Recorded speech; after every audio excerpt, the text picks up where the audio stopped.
It is the first step towards Cobra domination of the universe.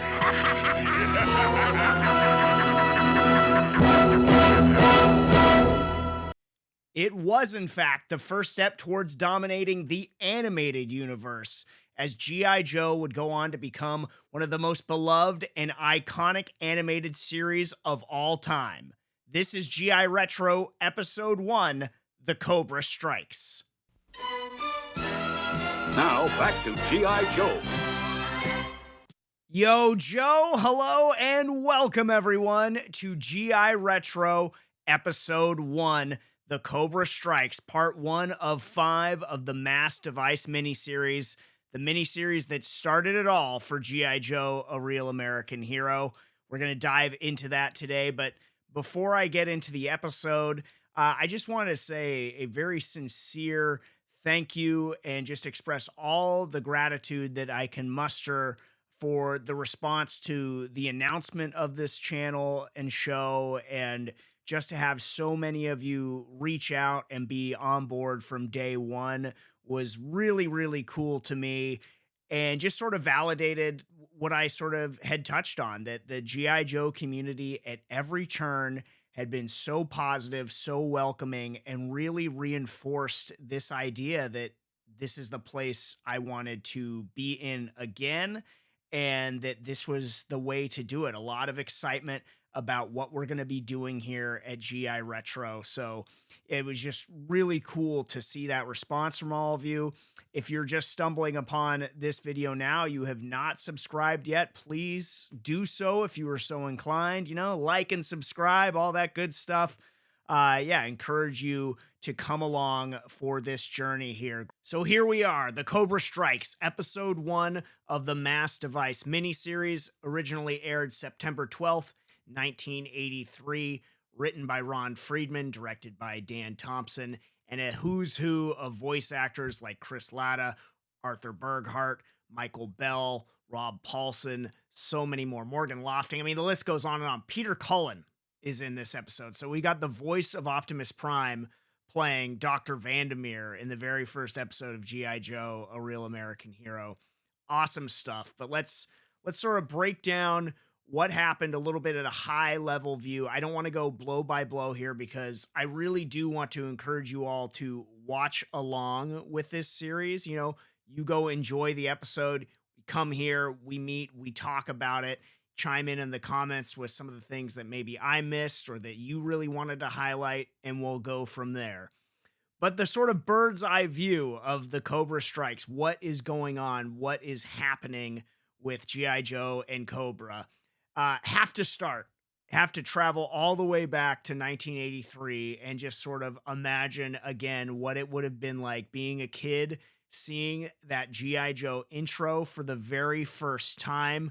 I mean, it's incredible. The theme song, I don't think it gets, it's clearly it's remembered, obviously, but I think it's still somehow underrated by today's standards, because, you know, a lot of the animated series theme songs that I see, you know, these polls online and stuff like that, you'll always see, and rightfully so, X-Men, the animated series, usually up at the top. You'll see Teenage Mutant Ninja Turtles, Transformers a lot.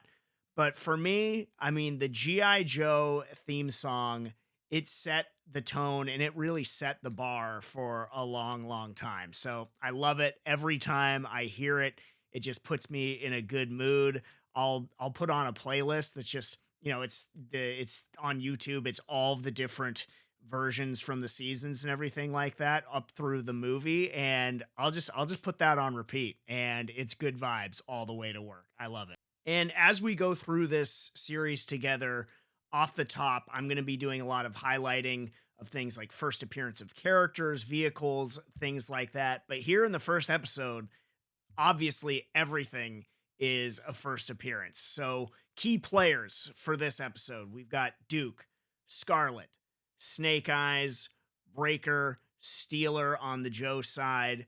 And then on Cobra side, Cobra Commander, obviously, Destro, the Baroness, and Major Blood are the key players, along with a lot of Cobra Troopers on their side as well. In terms of the vehicles, buy our playsets and toys, get all those action figures, get the Sky Striker that immediately we see in this. We see Hiss tanks, we see the Dragonfly, lots of good stuff throughout this episode. And right off the bat, they drop us into the action. And, I was talking about the theme song, and I think one of the things that is underrated about that theme song, especially traveling back in time before this lore is so intrinsic to all of us, is that theme song does a lot of heavy lifting of world building right from the start. It tells you it's G.I. Joe versus Cobra and Destro, what Cobra is bent on doing, world domination, who G.I. Joe are,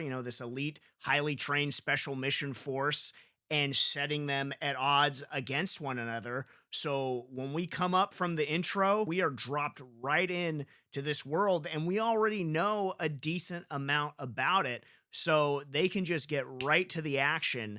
And that's what they do. We see some Sky Strikers coming in, and I have to highlight, I'm going to be highlighting, some of my favorite moments, but quotes as well throughout this series. And right off the bat, one of the first lines of the show is Duke saying, "I'm going to kick the mustard out of that crazy hot dog because some rogue Sky Striker pilot is coming in hot." Cobra's slithering around on the loose, and we need all the help we can get.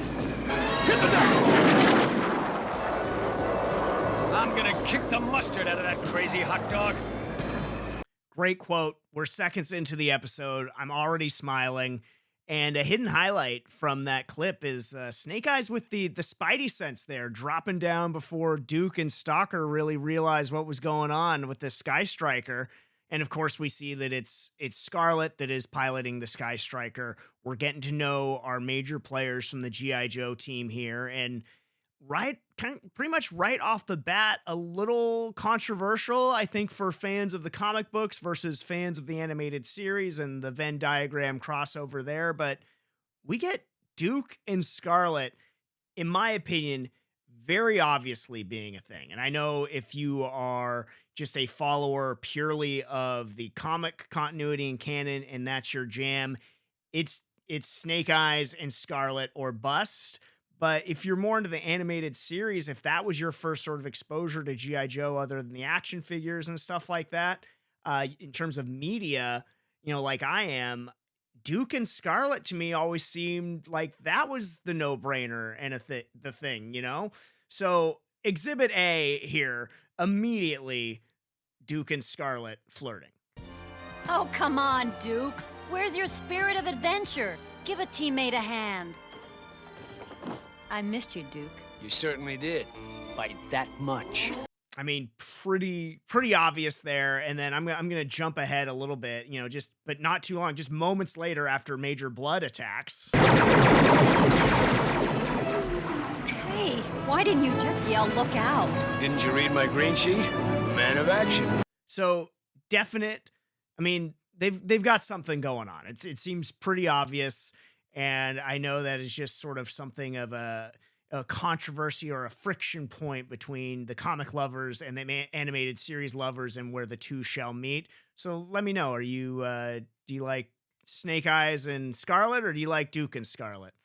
I lean, again, maybe this is my first controversial take of the show here, but I'm a Duke and Scarlet guy. That's how I roll because that's how it seemed in the animated series. But I digress. I mentioned Major Blood. First Cobra attack. This episode starting off really action-packed. We see the Sky Strikers and then Cobra coming in with their own fighters, just decimating the Joe forces. Ambush number 1 of the episode here. Looks like Major Blood and his squad have the Joes, pinned down and really going to take them out, but Duke and Scarlet make their way into a Sky Striker of their own and just single-handedly beat back Major Blood and his forces to where they have to retreat. But Cobra did get the drop on G.I. Joe here. So I think immediately you sort of start to see, and maybe if it's been a while since you've revisited this, one of the through lines that sort of I took away from this first episode is they do a really good job of making G.I. Joe and Cobra seem very evenly matched. Like Cobra definitely gets some wins, and we're going to talk about that. Some major wins here in the early going. Another through line for this episode, as you might imagine, are intros. And this episode does a fantastic job of introing all the major players that we will see. And we got the Joe team, we got Major Blood showing up, but then we really kick it to the next level for Cobra when we see Destro and Cobra Commander at the Cobra Temple. I really love this. I love Destro, calling Cobra Commander's temple a very melodramatic location, and that's what delayed him in bringing the elements of the M.A.S.S device to him. And we see that sort of that tenuous alliance and tension between them right from Jump Street. We see that in episode 1, that they are together but not wholly on the same page. And we see that throughout this episode and obviously throughout the series. And so that was really cool going back to see the DNA of that being present right from the start. Loved it. Love seeing the Cobra Temple. And I think the M.A.S.S device is cool. I love like the look of like the 3 precious elements and just the whole, like, we're starting already with a pretty out there Cobra scheme, like this teleportation device and everything like that. So yes, it's military, but it has science fiction elements from the start in terms of what Cobra is doing. So they have more technology than what we have and what G.I. Joe has, and I like that. So after Destro and Cobra Commander are introduced, they do a little bit of exposition about the M.A.S.S device. We're back with Duke, who is with General Flagg, and from the Pentagon, Major Juanita Hooper, who, of course, is not everything that she seems. Maybe some more than meets the eye going on with Juanita Hooper. But they're talking about this satellite relay that is under wraps, and they need G.I. Joe to essentially stress test their security system. And this leads to maybe my favorite action sequence of the whole episode. And it's not even G.I. Joe fighting Cobra. I think this scene of Stalker, Snake Eyes, and Scarlet infiltrating this installation, I think it's the best action set piece of episode 1. I really feel like each character in this infiltration from the Joe side got their hero shot. Snake Eyes jumping on the truck and sort of doing the tuck and roll infiltration. Scarlet on the jetpack. Stalker creating the big explosion and distraction. And then just a cool moment with, General Flagg and Juanita Hooper, sort of the hubris that G.I. Joe would not be able to do it. And then, of course, they drop in and be like, yeah, you were saying. It's from there that we get Cobra Commander and Destro trying to use the M.A.S.S device for the first time. Doesn't go according to plan, and we get, again, more of that tension from Cobra Commander and Destro, and I just love this. M.A.S.S device, my foot. You've wasted millions of hard-stolen dollars, you titanium-faced turkey. I love the writing there that Cobra Commander is highlighting that Destro wasted millions of stolen dollars. This money was by no means gotten by legitimate means. And also just the titanium-faced turkey insult is a great one. Destro with a great retort of his own that, premature panic is a sign of an immature mind. Again, seeing that sort of tenuous alliance, the sniping back and forth, really well done here from the very first episode. But, with the assist of the Baroness, Destro is able to rebound, transport in Major Blood and a battalion of Cobra, and that is when we get arguably the best intro of the character in this first episode, with the mask pull-off of the Baroness and that signature laugh of hers revealing that she is part of Cobra. And again, you gotta travel back, and pretend that you don't know what you know. I know now you know, but pretend that you don't. And I think seeing it through that lens, I mean, what a great way to intro a character. I loved it. Another ambush from Cobra, again, showing that they are on that same level with G.I. Joe. And a lot of times G.I. Joe is outmanned and outgunned, but they've got to sort of think their way through problems like they do here.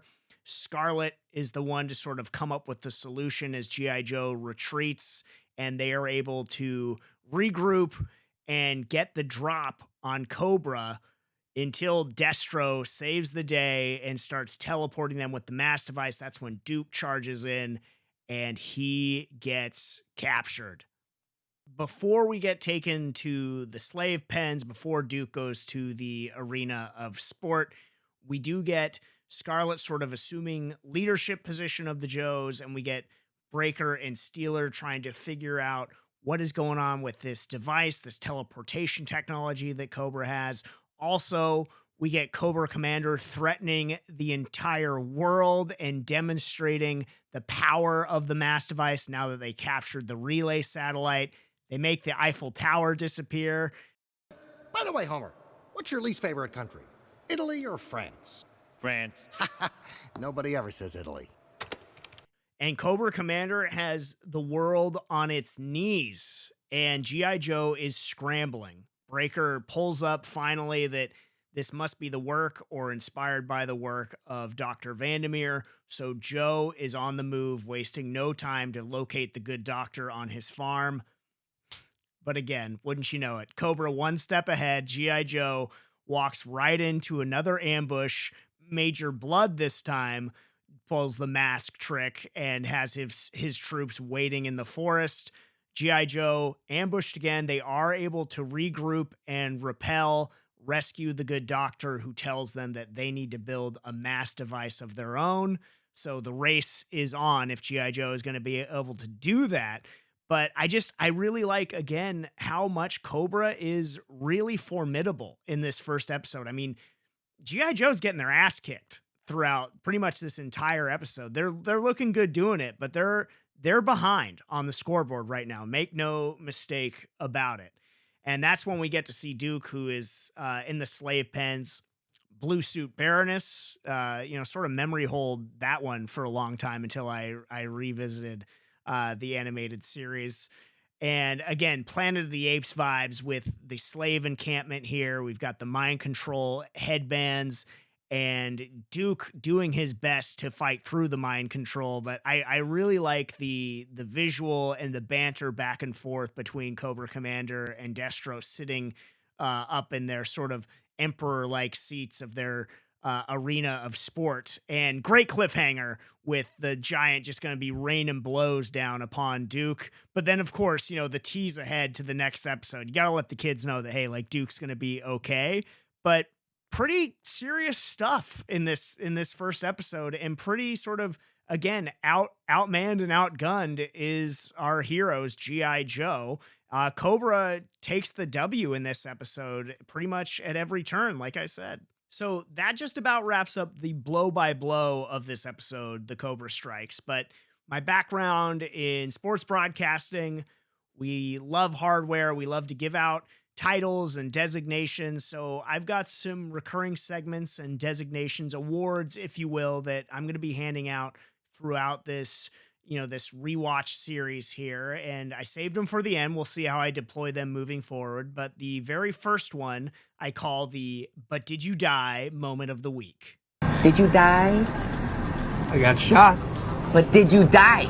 And what this is sort of celebrating and highlighting the absurd survivals and the zero body count that G.I. Joe Real American Hero is known for. I think it's going to be tough choosing this every week. This one certainly had multiple candidates of scenes featured that I could have chosen from, but there was definitely one that stood out to me, and it was this. Here they come! Hold tight.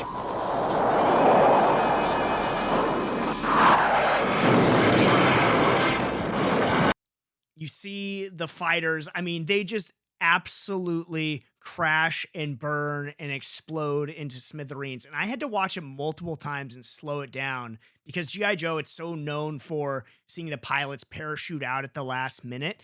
And I'll be damned if, yes, you see the pilots eject out. You have to really be looking for it, because when I first watched it, I was like, oh wow, they didn't even bother to show the pilots ejecting. Like, I think they just died, but nope. I went back and checked it out, and they in fact show both pilots ejecting. But that is the very first "But Did You Die" moment of the week.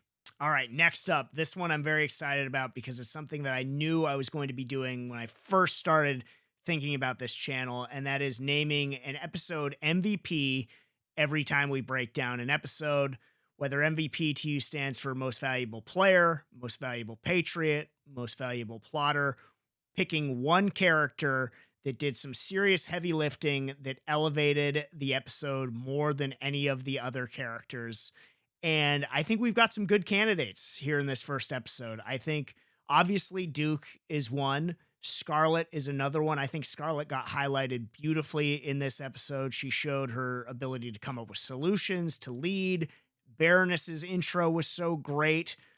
But to me, as I watched this, the answer became very clear, and the runaway first ever episode MVP here at GI Retro is the incomparable, the one and only Cobra Commander. I think his intro, the voice acting was so good. He is like the aesthetic, and again, taking yourself back in that time machine. Like, this is a villain.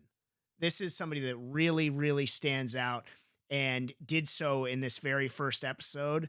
And maybe if you're only familiar, or you only really remember sort of the Cobra Commander that yells retreat and sort of bungles a lot of these operations, I think this is a really stark sort of example of how competent and capable Cobra Commander was. He was very commanding in this episode, and he had great quotes. We talked about the titanium-faced turkey, all the emphasis on the S's. Cobra Commander, the very first ever episode MVP. And finally, if you got an MVP, you got to have sort of the Razzie version of this. And this is all done out of love. Again, this is a love letter for G.I. Joe. No shade being thrown here. But I've got another segment that I call the foul up of the week. You're here because you're an industrial straight foul-up. Thank you, Sarge. So the idea here is who was the bungler, the blunderer, the fool of this episode. And as I watched it, I think he's a great character, but this was unanimous. Like MVP, you could have had some, in my opinion, some strong candidates. To me, there was only really one foul up of the week, and that's Major Blood. And I love Major Blood as a character. I think he's a great sort of lieutenant villain for G.I. Joe to battle with, and we see that throughout the series. But my man, 3 different ambushes, 3 different times he gets defeated. The assault on the Sky Strikers, at the satellite installation when Destro had to bail him out. G.I. Joe had their weapons outside the room. He had the complete drop on them. And then when he ambushes them when they go to the doctor's farm, and he gets knocked into a pig pen with God knows what, and then turns tail and runs. Not to mention, Cobra Commander himself calls him a fool in this episode because he wanted Duke taken alive. So, to me, easily, the easiest one out of all of these choices of these recurring segments we're going to be doing, Major Blood, you are our first foul up of the week.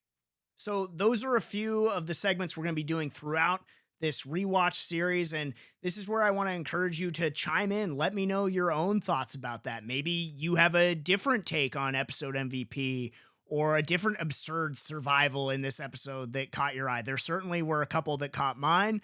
Or maybe you disagree. Maybe Major Blood was not your foul up. Maybe somebody else, in your opinion, deserves it more. Let me know. Let me know in the comments. You can let me know on Twitter at GI Retro Show. You can email me, james@giretro.com. I really want to encourage this to be a conversation as we hopefully rewatch, enjoy, and celebrate this great show together. That does it for this episode of GI Retro, The Cobra Strikes. Our next episode, episode 2 of the M.A.S.S device miniseries, Slave of the Cobra Master. And if you didn't know, now you know. Take it away, Flint. And knowing is half the battle.